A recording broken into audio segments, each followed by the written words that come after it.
Many spiritual teachers believe that if someone doesn't pay something financially when they attend a seminar, then those attending won't value the material.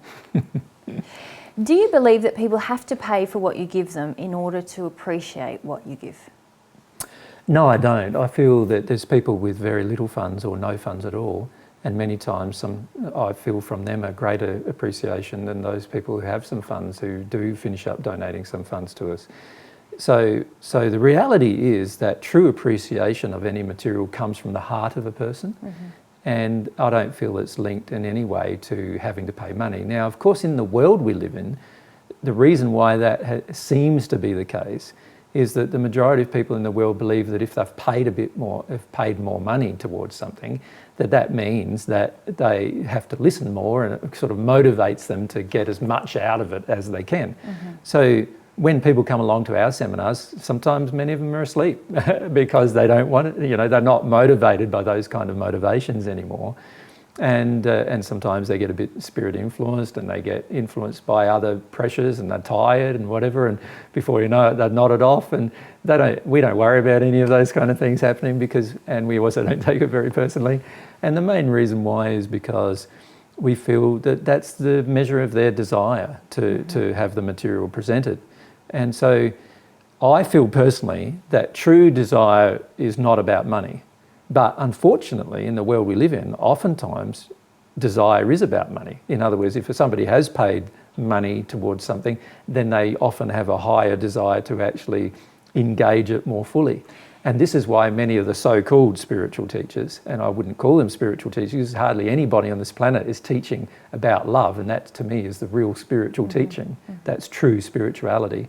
But these so-called spiritual teachers who ask quite large amounts of money, and sometimes exorbitant amounts of money, to attend their particular venues and attend their particular presentations. They're often doing so because they feel that if a person gives them more money, then it's highly likely the person will show a bit more kindness, a bit more interest, a bit more honour of the fact that they have paid for the fact that they need to go there. Now, of course, in our events, that doesn't happen. So people come along, and sometimes some people try to rubbish us even. Now, if a person paid for an event, it's highly unlikely they'd ever do that. But if a person does do that to us, what we do is just say, you've got to leave, and if you refuse to leave, then I will have to get the police and ask them to help you leave. Because we're not putting up with that kind of treatment, because we give everything we do for free. And so I feel that there is a lot of issues the planet has about money and spirituality. And unfortunately, historically, there's been huge amounts of funds go into the coffers of churches and other religions from people who are very, very poor. And those funds have never been redistributed back to those poor people. And I can understand why many people think that some religious teacher, and I'm not really a religious teacher, all I do is present what I call God's truth, and I don't view that as a religion at all. But I feel that any religious teacher on the planet generally has had there's the implication because they are a religious teacher that they might take your money at some point. And many do. And from what I observe, there's lots and lots of people who do, but I'm not one of them. And all I do, and all we do, is we have donations at the back of the hall if a person wants to give it, or we have donations available on PayPal or to our bank account. And people are motivated purely from their own motivation. We don't solicit it, we don't email them, we don't try to generate material in order for them to pay us money or any of those kind of things, which is what a normal person, probably what I classify, I don't think it's normal, but it's what the normal spiritual teacher on the planet would do.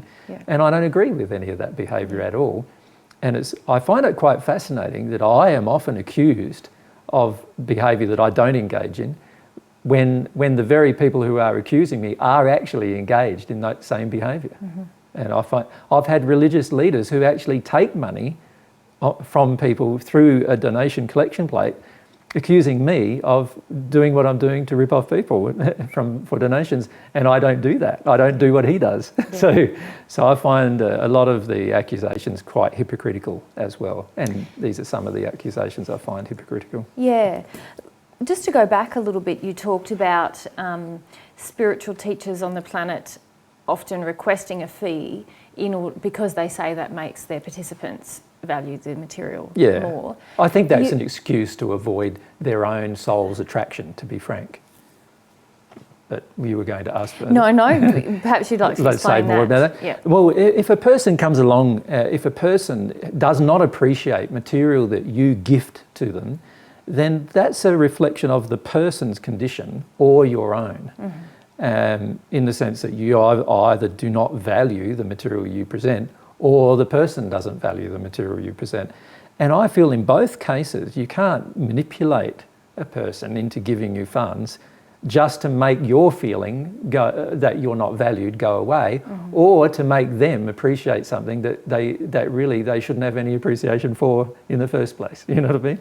So I sort of feel like a lot of this money changing hands in the name of spiritual progress is all just very, very fake.